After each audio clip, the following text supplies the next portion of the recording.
제 인생의 치부이자 흑역사는 6년 전 그 남자를 만나면서 시작되었는데요. 그 당시 저는 나름 잘 나가던 학원 강사였어요. 다른 곳에서 스카우트 제의를 받을 정도여서 월급도 꽤 괜찮았고요. 그냥 이대로만 욕심 없이 산다면 노후는 문제 없을 것 같았는데 한순간의 실수로 모든 게 망가져 버렸네요.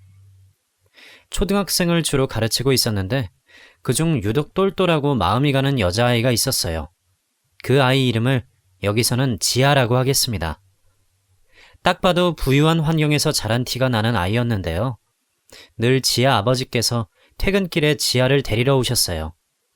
워낙 질문도 많이 하고 의욕이 있던 아이라 가끔은 지아와 강의실에서 좀 더 오랜 시간을 보내곤 했는데 그때 우연히 지아 아버님과 처음 만나게 됐어요.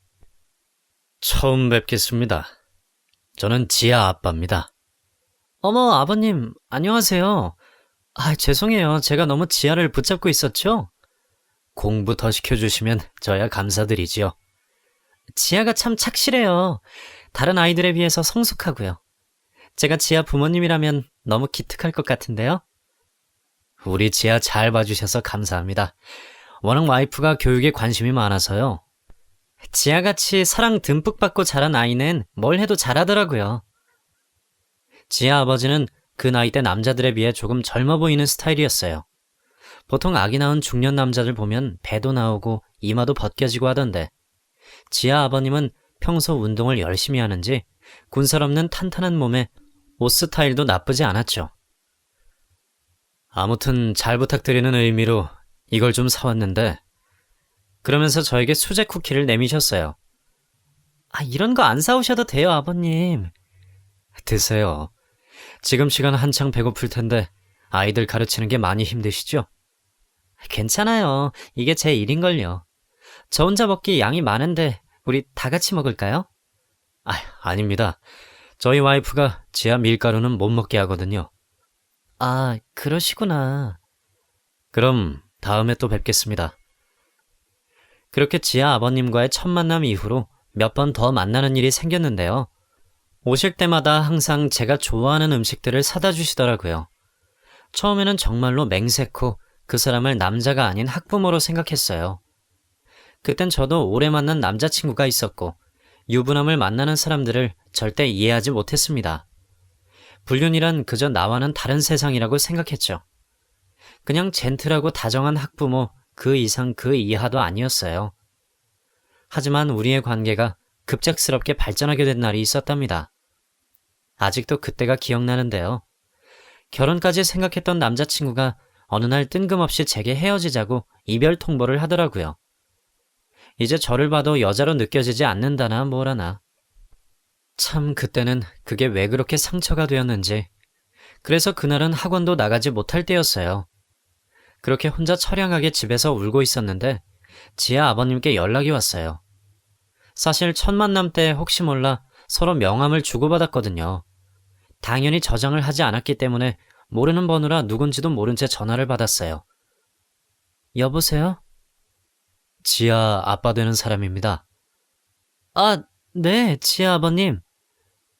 지아가 걱정을 많이 해서요. 아프시다고. 그냥 몸살이 좀 나서요.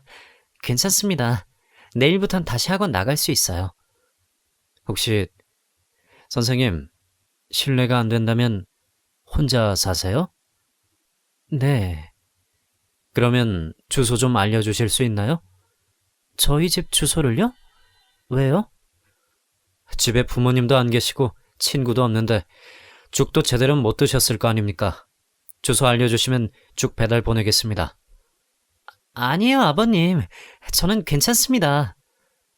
아플 때일수록 사람이 잘 챙겨 먹어야지. 안 그러면 큰일 납니다. 보니까 혼자 계시는 것 같은데 사양하지 마시고 받으세요.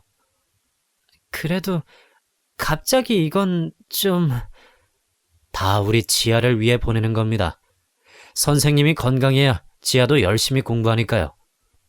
신경 써주셔서 고맙습니다만 근데 사실은 제가 지금 입맛이 없어서 그래요. 혹시 몸살이 아니고 무슨 안 좋은 일이라도 있으신가요? 지금 목소리가 딱 그래 보이는데. 제가 이래봬도 카운셀링 전문입니다. 심리학 부전공을 했거든요. 사람 문제인가요? 남자친구? 그게요. 혹시 연애 문제라면 훌훌 제게 털어놓아 보세요. 마음에 응어리진 건 누군가에게 털어놓으면서 풀어지는 거지 혼자 떠안고 있는다고 없어지는 게 아니에요. 오히려 더 덧나지. 지아버님, 사실은요 제가 그렇게 친하지도 않은 지아 아버님에게 있었던 일들을 술술 털어놓게 되었습니다. 나중에는 학부모님께 이래도 될까 싶었지만 그때는 지아 아버님 말처럼 누군가에게 털어놓지 않으면 마음이 안정되지 않을 것 같았어요. 대화를 하면 할수록 그 사람 정말 속이 깊고 상대방을 편안하게 해주는 매력이 있더라고요. 문 앞에 죽 놓고 갈게요. 저희 집에 직접 오시는 거예요? 배달은 오래 걸리니까요. 그럼 차라도 한 잔 드시고 가실래요? 오고 가는 길 고생하셨는데. 아픈 사람한테 얻어먹긴 싫어요. 죄송해서 그래요. 그럼 30분만 있다가 가겠습니다. 그렇게 엉겁결에 그 사람이 저희 집에 오게 되었습니다. 솔직히 제 연애 고민도 상담해주고 죽도 사다 주어서 처음에는 미안한 마음에 집에 들어오라고 한 건데요. 그러니 그때는 정말 그렇고 그런 사이가 될 거라고 전혀 예상하지 못했습니다. 말 그대로 어디까지나 예의였고 배려였을 뿐이었어요. 하지만 그날 저의 고민을 이야기하면서 어느새 점점 그 사람에게 빠져들었고 무언가 깊이 통하고 있다는 생각이 들었어요. 단지 그 사람이 가정에 있는 유부남이었을 뿐 한 사람으로 본다면 너무나 안쓰럽고 보듬어주고 싶은 사람이더라고요. 여러분들도 제가 미쳤다고 생각하시겠죠? 네, 맞아요. 남자친구에게 여자로 느껴지지 않는다는 말을 듣고 그때 살짝 정신이 나갔던 것 같습니다. 누가 먼저 시작했다고 말할 것도 없이 자연스럽게 그렇게 역사를 쓰게 되었답니다. 그 후 당연히 창피함에 며칠간은 학원에서 그 사람을 피해 다녔어요. 꿈 같았던 그날 이후로 다시 현실로 돌아왔고 해서는 안 될 짓을 했다고 생각했거든요. 그때 그 생각을 밀고 나갔어야 했는데 차마 그러지 못했습니다. 학원 끝내고 퇴근을 할 때쯤 학원 앞에서 그 사람이 저를 늦게까지 기다리고 있더라고요. 민서 씨. 네, 지아 아버님. 저희 얘기 좀 해요. 죄송해요. 사실 제가 큰 실수를 한 것 같아서요. 제가 싫었나요? 아니요, 그건 아니지만. 그럼 된 거 아닌가요? 사람이 사람 좋아하는데 뒷배경은 뭐가 중요합니까? 그냥 마음 가는 대로 하면 되는 거지. 다른 거 안 바래요. 그저 이야기나 좀 하러 왔습니다. 시간 좀 내주세요. 그날 그 사람과 진지하게 그날 일에 대해서 이야기를 나눴고 결론부터 말씀드리자면 저희는 진지하게 만남을 이어나가기로 했습니다. 금지된 사랑이 시작된 것이죠. 처음에는 그저 잠시 이 사람에게 기대고 싶다는 생각을 했던 것 같아요. 남자친구와 헤어지고 나서 심리적, 정신적으로 방황을 참 많이 했었는데요. 경제적으로 넉넉하고 마음도 푸근한 지아 아버님과 있으니 제 마음도 많이 안정이 되었거든요. 때로는 오빠 같고 때로는 애인 같고 때로는 인생을 먼저 산 선배 같은 기분이 너무 좋았어요. 또래와 연애할 때보다 더 얻는 게 많은 느낌이었달까요? 원래 연하를 좀 더 선호하는 편이었는데 한번 연상을 만나다 보니 안정적이고 포근한 매력에 더 푹 빠졌던 것 같아요. 그렇게 6개월 정도 만남을 이어나갔어요. 물론 초반에는 너무나도 행복했죠. 싸우기는커녕 매일매일 사랑한다는 애정 표현이 가득한 문자와 전화를 쉴 새 없이 주고받았죠. 하지만 반년 정도가 지나니 이렇게 몰래 숨어서 연애를 한다는 게 은근히 짜증이 나더라고요. 그래서 그때부터 제 입에서 불평이 나오기 시작했어요. 남자친구를 남자친구라 부르지 못하고 내 남자가 누군가를 책임져야 하는 가장인 상황이라는 게 너무 서운하고 답답하더라고요. 오빠, 이번 주에 나 친구들 만날 건데 오빠도 올래? 내가 그 자리에? 왜? 들킬까봐 불안해? 내 친구들이 오빠 되게 보고 싶어 한단 말이야. 민서야, 나는 너랑 나 둘이 만나는 걸로도 충분한 것 같은데 넌 아니야? 그럼 언제까지 우리 숨어서 만나야 해? 나도 친구들한테 이런 멋진 남자친구 만나는 거 자랑하고 싶단 말이야. 민서야, 진정해봐. 다른 사람한테 인정받고 보여주는 게 뭐가 중요해. 우리끼리 함께 할 수 있다는 게 중요하지. 싫어. 모임 가면 친구들 다 남친 데리고 온단 말이야. 나만 없어. 내가 솔로도 아닌데 왜 혼자 쓸쓸하게 앉아 있어야 하냐고. 솔직히 나 예전에는 오빠 이혼 바란 적 없거든? 그런데 자꾸 점점 욕심이 생겨. 오빠를 온전히 가지지 못했다는 게 너무 서럽고 짜증나. 난 우리 둘이 행복하면 좋겠어. 남들이 우리 사이 곁눈질하고 재단하는 거 별로 좋지 않다고 생각해. 오빠, 와이프랑 이혼 안 하는 이유가 뭐야? 와이프랑 이미 각방 쓴 지 오래라며. 사랑 같은 거 없다며. 부부는 생각보다 복잡한 관계야. 재산 나누는 것도 까다롭고. 그냥 와이프만 내쫓으면 안 돼? 나 오빠가 그 여자랑 재산 나누는 거 싫어. 나도 그래. 그래서 지금 머리 굴리고 있는 중이야. 그렇다면 이해해줄게. 이혼할 때까지 그 여자한테 절대 돈 쓰지 마. 알았지? 알았어. 그렇게 할게. 연애 기간 내내 남자친구는 늘 제게 와이프 험담을 했는데요. 그래서 언젠가는 당연히 지금의 본처와 이혼을 할 줄 알았어요. 그리고 그 사람의 옆자리는 내 자리가 될 거라 생각했어요. 듣고 보니 쥐뿔도 없는 여자인 것 같더라고요. 그 여자보단 내가 훨씬 더 낫지 싶어 속으로 은근한 우월감을 품고 있었습니다. 그런데 1년이 지나도 2년이 지나도 심지어 만난 지 3주년이 되어갈 때까지 남자친구는 이혼 얘기를 꺼내지 않더라고요. 재촉할 때마다 이런저런 핑계를 대며 구렁이같이 빠져나가는데 저만 조급해졌어요. 대체 언제 이혼할 거야? 내가 언제까지 첩살이를 해야 하냐고. 오빠가 사랑하는 사람이 평생 상간녀로 살면 좋겠어? 나도 노력 중이야. 근데 와이프가 자꾸 버티고 있으니까 나도 힘을 쓸 수가 없어. 그 여자는 무슨 자신감으로 그러는데. 법적인 부부다 이거지. 그걸 무기로 쓰더라고.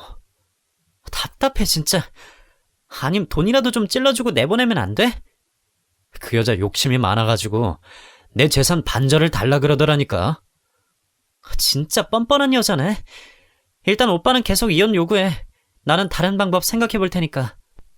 그때는 정말 와이프가 너무 미웠어요. 마치 알박기를 하듯 떡하니 버티고 있으니까 제가 들어갈 틈이 없더라고요. 이 답답한 마음을 한 친구에게 토로하곤 했는데요.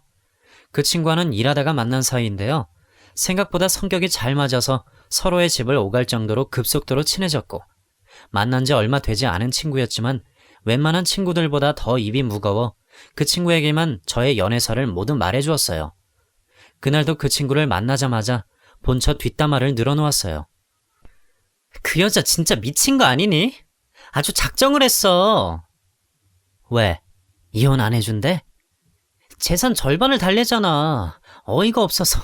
그게 그지근성이지. 딱 보니까 이혼하기 쉽지 않아 보인다. 그치, 소라야. 나 어떡해? 일단 침착하고 재촉해봤자 그 남자는 금방 피곤해질 거야. 천천히 기회를 넘봐. 분명 틈은 있을 테니까. 틈이라... 뭐가 있을까? 와이프 만나봤어?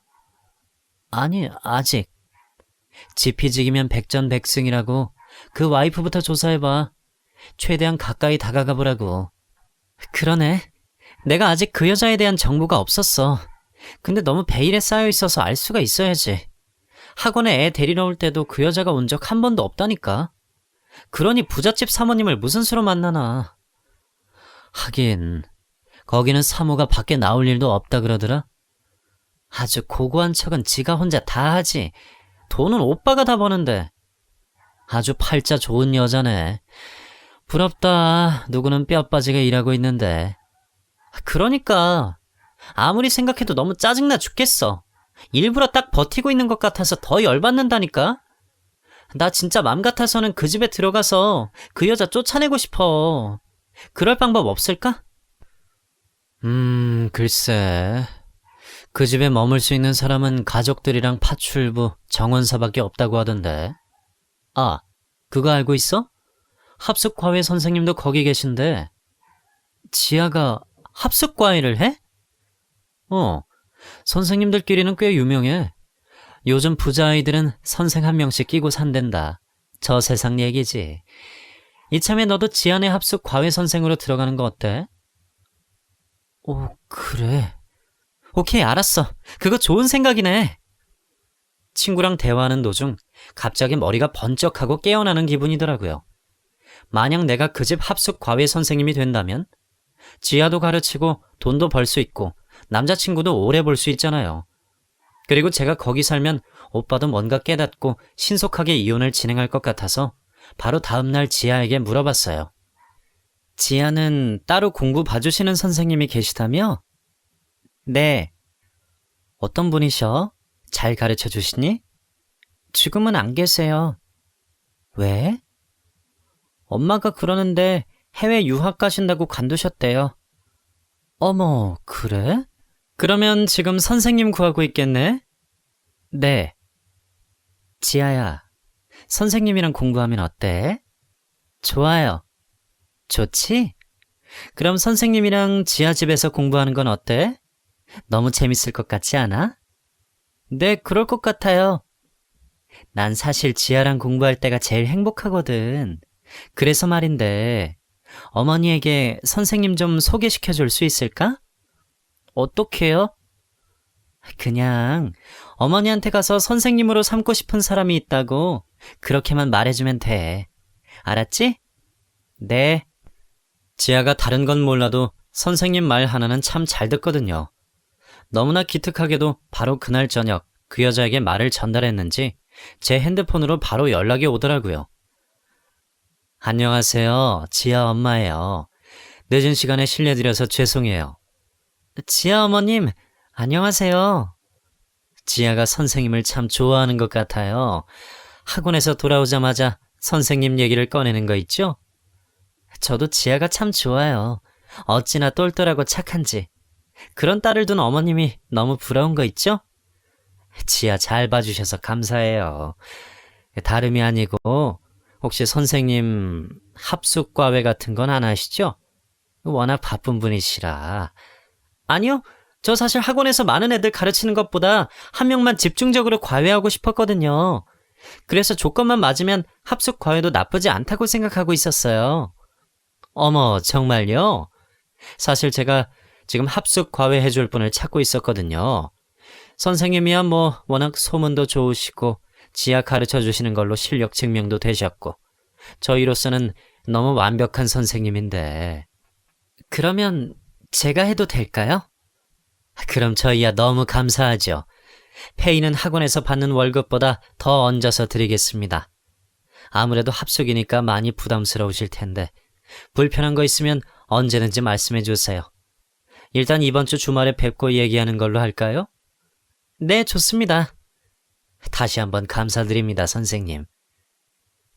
통화를 끊고 이젠 됐다 싶었어요. 그 집에 들어가서 본처의 입지를 점점 뺐고 끝내는 제가 3호 자리를 차지하는 게 목표였습니다. 처음에는 그게 참 쉬울 줄 알았네요. 그 주 주말에 본처와 저 이렇게 만나서 면접 비슷한 형태로 이야기를 나누게 되었는데요. 본처의 첫인상은 뭐랄까 되게 순진해 보이더라고요. 외모도 그렇고 풍겨나오는 인상이나 분위기도 그렇고 뭔가 사람이 어눌해 보인다고 해야 하나? 좋게 말하면 고생 하나 없이 자란 것 같더라고요. 하지만 생각해보면 운이 좋아 손에 물 한 방울 묻히지 않고 산 거지 사회생활 했으면 고생 꽤나 할 것 같은 느낌이었어요. 본처는 저에게 나이, 이름, 출신 학교 등을 묻더니 밝게 웃으며 언제부터 출근 가능하신가요? 하고 묻더라고요. 그래서 당장 가능하다고 얘기해줬죠. 그때까지는 남자친구에게 그 사실을 말해주지 않았습니다. 사실 요즘 들어 저에게 조금 소홀해진 게 보여서 이런 식으로라도 깜짝 놀래켜주고 싶었거든요. 그러니 본처가 말해줬으면 아는 거고 아님 마는 거고 그저 저는 선생님인 척 그 집에 들어가서 둘을 갈라놓을 생각이었어요. 직접 본처를 보니까 더 자신감이 생긴 거 있죠. 사람이 좀 멍청해 보여서 조금만 노력하면 제가 이길 수 있을 것 같았어요. 드디어 합숙하는 날이 다가왔고 큰 캐리어를 끌고 그 집에 입성했습니다. 제가 생각했던 것보다 집이 더 웅장하고 고급스럽더라고요. 항상 원룸에서 살던 제가 그 집에 들어가니 더 욕심이 났어요. 언젠간 이 집이 내 안식처가 될 거라는 생각에 저도 모르게 입가에 미소가 지어졌습니다. 어서 오세요, 선생님. 오시는 길 힘들진 않으셨어요? 기사님 보내드린다고 해도 거절하시니까. 별로 짐도 없는데요, 뭐. 아무튼 너무 반가워요. 우리 지아가 어제부터 밤새면서 선생님 기다린 거 있죠? 그래요? 저도 사실 좀 떨리더라고요. 다른 집에서 합숙은 처음이라. 지아는 밥 먹고 있고 남편은 지금 샤워 중이에요. 참, 저희 남편은 아직 본 적 없으시죠? 아니에요. 저번에 지아 데리러 오셨을 때 몇 번 학원에서 인사드렸어요. 어머, 그러세요? 그럼 잘 됐네. 이제 곧 나올 거예요. 같은 집에 살게 됐는데 인사 정도는 해야죠. 저기 나오네요. 여보, 지아 선생님 오셨어. 얼른 와서 인사드려. 남자친구는 멀리서 타올로 머리를 털며 저에게 다가오는데 제 얼굴을 보더니 잠시 표정이 굳더라고요. 그래서 제가 먼저 인사를 드렸죠. 안녕하세요, 지아 아버님. 저번에 학원에서 한번 인사드렸죠? 이번에 지아 과외를 맡게 된 한민서라고 합니다. 잘 부탁드립니다. 예. 그랬더니 본처가 선생님께 제대로 인사드려 하자 애써 저에게 꾸벅 인사를 하더라고요. 그리고 허겁지겁 안방으로 도망가더라고요. 저의 이런 등장에 많이 놀란 것 같아 솔직히 속으로 엄청 웃었어요. 그때는 앞으로 본처 몰래 그 사람이랑 이 집에서 연애할 행복한 망상에 젖어 있었답니다. 그렇게 인사를 마친 후 제 방에서 짐을 풀고 있자 곧이어 남자친구가 슬며시 방으로 들어와 저에게 물었습니다. 뭐야? 대체 어떻게 된 거야? 네가 왜 여기 있어? 뭐가? 왜 너가 우리 집에 있냐고. 나한테 말도 없이 이래도 되는 거야? 그럼 왜 요새 연락이 뜸한데? 전화해도 받지 않고 문자해도 씹고. 내가 오죽 답답했으면 여기 날 첩 취급하니까 내가 직접 나선 거 아니야. 그래도 이건 아니지. 우리 사이 들키기라도 하면 당장 소송이야. 알아? 내가 멍청이도 아니고 들키려고 여기 들어왔을까봐? 걱정 마. 티 절대 안 낼 거니까. 그냥 난 오빠 와이프가 궁금했어. 그게 끝이야. 그리고 오빠, 나한테 거짓말했더라? 뭘 거짓말했는데? 와이프랑 각방 쓴다며. 아까 보니까 같이 쓰던데? 샤워하고 와이프랑 같이 안방 들어가는 것 같던데? 왜 거짓말했어? 왜? 네가 이렇게 걱정하잖아.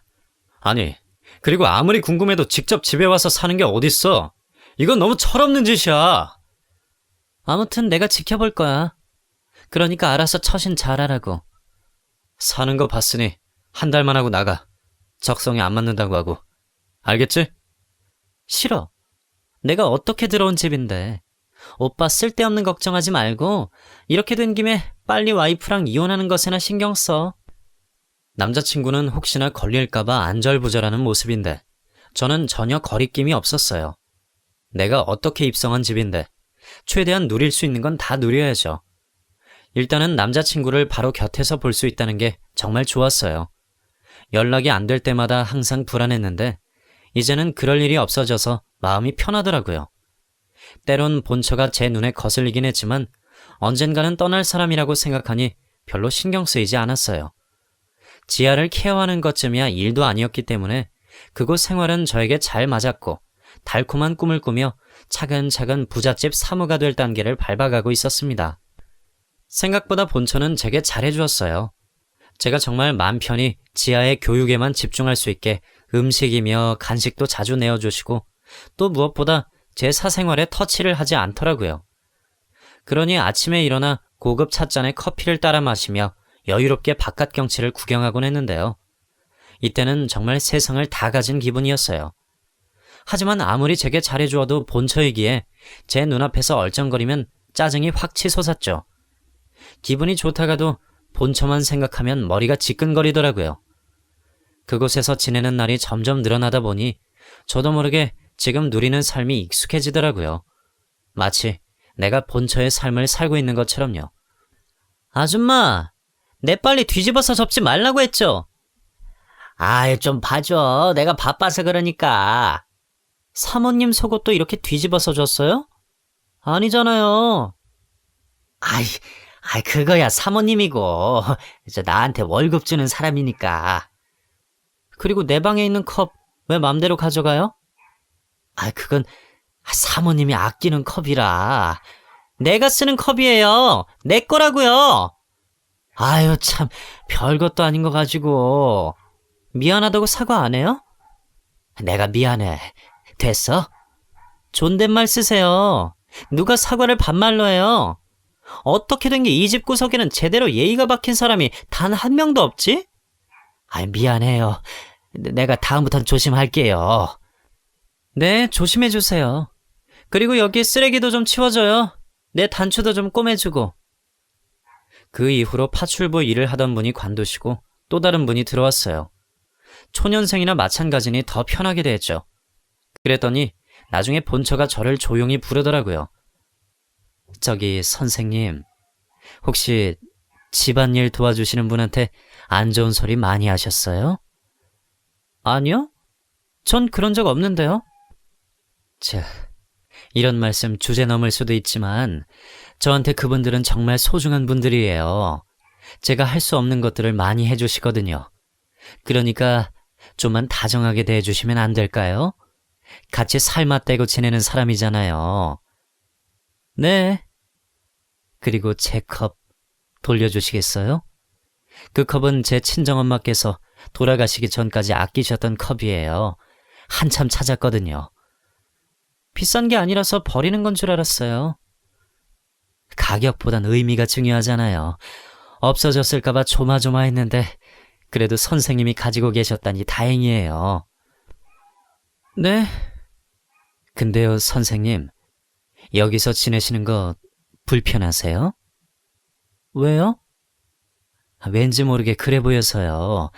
도통 저랑 말씀도 안 하시고. 그냥 지혜한테 집중하고 싶어서 그랬나 봐요. 가장 불편한 건 다름 아닌 당신이라는 말을 꾹꾹 참아내며 애써 미소 지었습니다. 아직은 웅크려 있지만 점점 영역을 넓혀가며 당신의 자리를 뺏을 거라고 속으로 생각했어요. 실제로 그 영역은 점점 넓혀지고 있는 것처럼 보였습니다. 게다가 이 집에 들어오고 나서 남자친구와의 소홀해진 사이도 다시 돈독해진 것 같더라고요. 같이 밥이라도 먹는 날에는 몰래 식탁 밑에서 발장난을 칠 때도 많았는데요.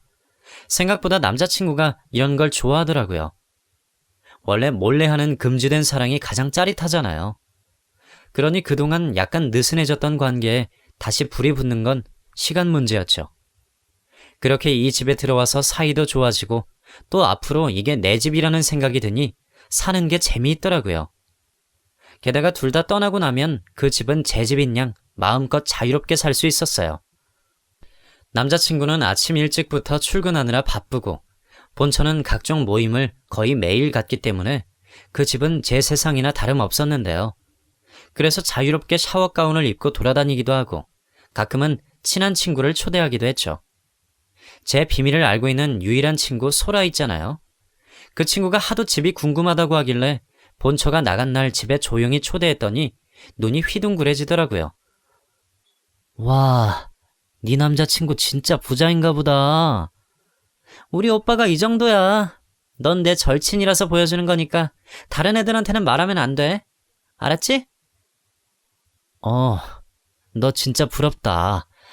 곧 있으면 네가 여기 안방 마님이 될 거잖아. 가봐야 알겠지만 뭐 아직까진 순탄한 편이야. 와이프가 좀 순진하고 멍청한 편이거든. 근데 우리 여기서 차 마셔도 돼? 귀한 손님들만 모시는 곳 같은데. 막 써도 돼. 뭐 어때? 넌 근데 아직도 그 남자가 좋아? 이렇게 본처랑 사는 거 바로 옆에서 보는데도? 오히려 더 승부욕이 느껴지는 거 있지? 염탐하고 엿보니까 더 이기고 싶어졌어. 그리고 생각보다 나쁘지 않아. 가끔 본처 몰래 베란다나 창고 같은 데서 만나는데 은근 짜릿하고 재밌어. 참 간도 크다. 진짜 아무리 생각해도 너도 참 대단한 여자다. 나라면 절대 못할 짓이야. 친구는 입을 떡 벌리며 이곳저곳 구경하더니 본처가 돌아올 시간이 되어 집으로 돌아갔어요. 그 뒤로 저는 점점 과감해졌습니다. 어느 날은 남자친구의 서재에 몰래 들어갔다가 어느 날은 부부의 침실이 너무 궁금해지더라고요. 부부 침실은 그 집에서도 제 방과 가장 멀리 떨어진 곳에 위치한 방이었는데 파출부도 그 방에는 들어가지 못하게 되어 있더라고요. 게다가 뭘 그렇게 꽁꽁 숨겨놓았는지 현관 도어락처럼 비밀번호를 입력해야 문이 열렸어요. 한마디로 완전 금지 구역인 것이죠. 원래 보지 말라고 하면 더 보고 싶은 법이잖아요. 모두가 없는 그날 점심, 저는 부부 침실에 슬며시 들어가게 되었습니다. 당연히 비밀번호는 남자친구를 협박해서 몰래 미리 알아두었고요. 솔직히 무슨 물건을 훔치고 싶어서가 아니라 그냥 내 남자가 잠잘 때 쓰는 방이 어떻게 생겼는지 궁금했던 것 같아요. 또 본처랑 그곳에서 같이 지내는 게 내심 질투도 났고요. 들어가 보니 그냥 평범한 침실이었어요. 큰 침대 하나가 놓여 있는데 그것만으로도 짜증이 나더라고요. 각자 침대를 쓰지 않고 한 침대라뇨. 저 안에서 둘이 한 입을 덮고 잘 생각을 하니 열이 뻗치더라고요. 남자친구가 집에 돌아오면 불러내서 화를 내야겠다 마음먹던 찰나 침대 옆에 서랍장이 보였어요. 당연히 궁금해서 뒤져봤죠. 별거 없구나 싶어 닫으려고 할 때 웬 액자가 보이더라고요. 무심코 뒤집어 봤는데 본처의 가족 사진이었어요. 남자친구는 없고 본처 부모님과 여동생으로 보이는 사람들과 함께 찍었더라고요. 그런데 그 네 가족 중에 본처 말고 익숙한 얼굴이 보이는 거예요. 본처 옆에 앉아서 활짝 웃으며 카메라를 보는 여자. 그 여자는 다름 아닌 제 친구였습니다. 그 친구가 누구냐고요? 바로 저에게 이 집으로 들어가 합숙 과외를 하라고 말해준 소라였습니다. 처음에는 당연히 소라와 비슷하게 닮은 사람인 줄 알고 혹시나 해서 한참을 그 사진만 뚫어져라 봤습니다. 하지만 얼굴에 나 있는 점이며 머리 스타일 모두 그 친구가 맞더라고요. 그러니 그제서야 이게 대체 어떻게 된 건가 싶어 상황 파악을 하려고 있는 그때 갑자기 뒤에서 본처의 목소리가 들렸습니다. 생각보다 늦게 발견했네. 화들짝 놀라 뒤를 돌아보니 언제 들어왔는지 본처와 소라가 나란히 서서 저를 바라보고 있었어요. 어리 빠져 넋이 나간 표정으로 둘을 바라봤는데 어딘가 묘하게 분위기가 닮아있는 게 누가 봐도 자매인 것처럼 보이더라고요. 설마 첩생활 잘하길래 눈치 하나는 빠를 줄 알았더니 영 별로네. 이때는 본처에게 들킨 것보다 저를 속이고 기만한 친구에게 너무 화가 나더라고요. 그래서 소리쳤습니다. 너 나한테 어떻게 그럴 수가 있냐? 친구인 척 나를 속였던 거야? 상간녀 조자의 의리를 찾네. 야, 네가 먼저 형부한테 꼬리 쳤잖아. 형부... 그래 형부, 네가 좋아서 쩔쩔매는 그 남자. 우리 언니 남편이라고. 오죽하면 언니가 나한테 부탁했겠어. 오죽 증거가 없었으면 내가 너한테 접근해서 증거를 모았겠니? 이 집에 불러들인 것도 다 계획이었어. 언니가 상간녀 면상 한번 보고 싶다고 하길래 내가 방법 좀 썼지. 어떻게 날 속여? 친구였잖아. 친구는 무슨. 야, 나 처음부터 이럴 계획으로 너한테 접근한 거야. 내가 왜 너 같은 멍청한 애한테 시간 쓰면서 연애 상담 해준 것 같아?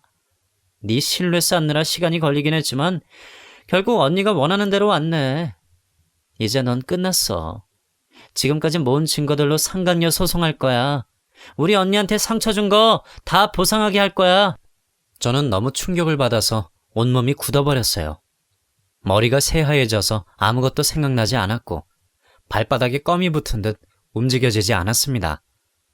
두 명이 저를 압박하며 다가오자 두려움에 몸이 떨리더라고요.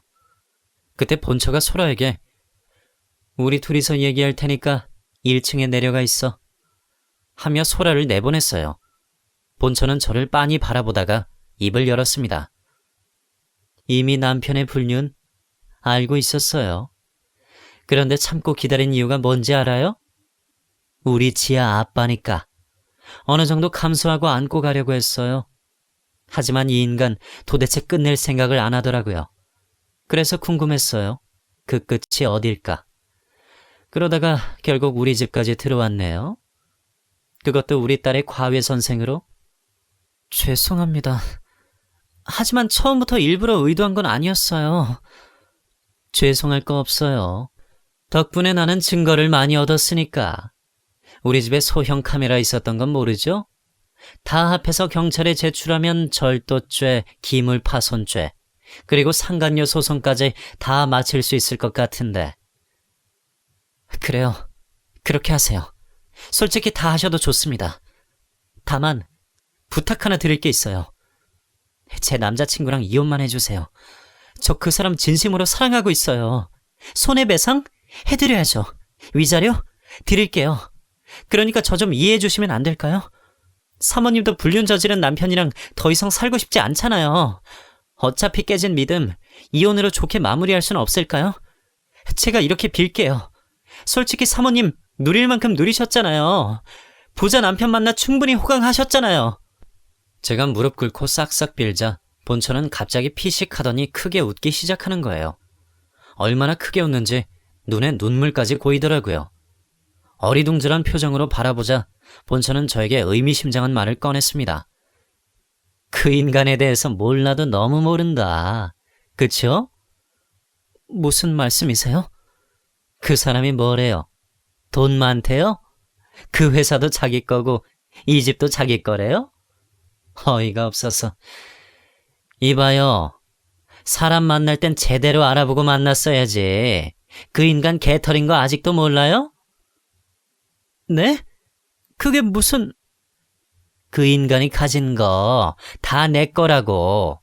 그 사람 결혼할 때 한 푼도 없이 몸뚱아리만 가지고 들어왔어요. 그러니 이 집에서 나가야 할 사람은 내가 아니라 그쪽이랑 그 인간이라고. 순간 아무 말도 하지 못한 채로 멍한 상태로 있는데 후다닥 계단 올라오는 소리가 들리더니 남자친구가 소리치며 방 안으로 들어왔어요. 여보, 나랑 얘기해! 저를 쳐다보지도 않고 본처의 어깨를 잡더니 애원하더라고요. 됐어. 이미 이렇게 다 밝혀진 마당에 이혼해. 안 돼. 이혼은 안 된다고. 왜? 가진 거 다 잃게 생겼으니 두려워? 당신한테 저 여자가 있잖아. 죽고 못 사는 것 같더만. 어떻게 바람이 나도 우리 지아 선생님이랑 바람이 나니? 너는 지아한테 쪽팔리지도 않니? 이래서 맨날 지아 픽업 네가 하겠다고 학원 간 거야? 젊은 여선생 꼬셔서 연애하려고? 아니야. 저 여자는 잠시 실수한 거야. 그냥 불쌍한 게 자꾸 귀찮게 굴길래 몇 번 만나준 게 다야. 진짜야. 내가 사랑하는 사람 당신인 거 누구보다 잘 알잖아. 나 여태껏 당신한테 얼마나 잘했는데. 모든 증거는 확보했고 변호사도 선임했어. 이제 당신은 저 짐짝 데리고 나가주면 돼. 여보, 내가 잘못했어. 이제 다시는 안 그럴게. 당장이라도 이 여자 내쫓을 수 있어. 원래부터 좋아하지도 않았고 관심도 없었어. 그냥 이 여자가 당신 질투나서 지 스스로 여기 들어온 거야. 그러니까 이 여자만 쫓아내자. 지아를 생각해서 우리 다시 시작하자. 참 안쓰럽다 당신. 처음에는 순수한 모습을 보고 좋아했는데 이제는 그 매력도 사라졌어. 우리 잠시 권태기라고 생각하자. 나 당신한테 못해준 게 너무 많단 말이야. 당신은 평생 나한테 잘해주지 못해. 나 스스로 알아서 잘 살 거니까 능력도 없고 돈도 없고 똑똑하지도 않은 남편 데리고 사느라 내가 너무 고생이 많았어. 여태껏 아빠한테 너무 미안했는데 이젠 그러지 않아도 되니까 오히려 홀가분해. 내가 볼 땐 이 여자가 당신이랑 딱이야. 너무 잘 어울려. 그러니까 얼른 짐 싸서 데리고 나가. 곧 있으면 경호원들 올 거야. 곱게 나갈래? 아님 끌려 나갈래? 그 사람은 끝까지 버텼고 저는 그 자리에서 허망한 눈빛으로 그 사람을 바라봤습니다. 내가 온 마음 바쳐서 사랑했던 남자가 나를 개똥만도 못한 취급을 하다니 너무 억울하고 분했어요. 결국 저희 둘은 경호원에게 제압되어 밖으로 쫓겨났습니다.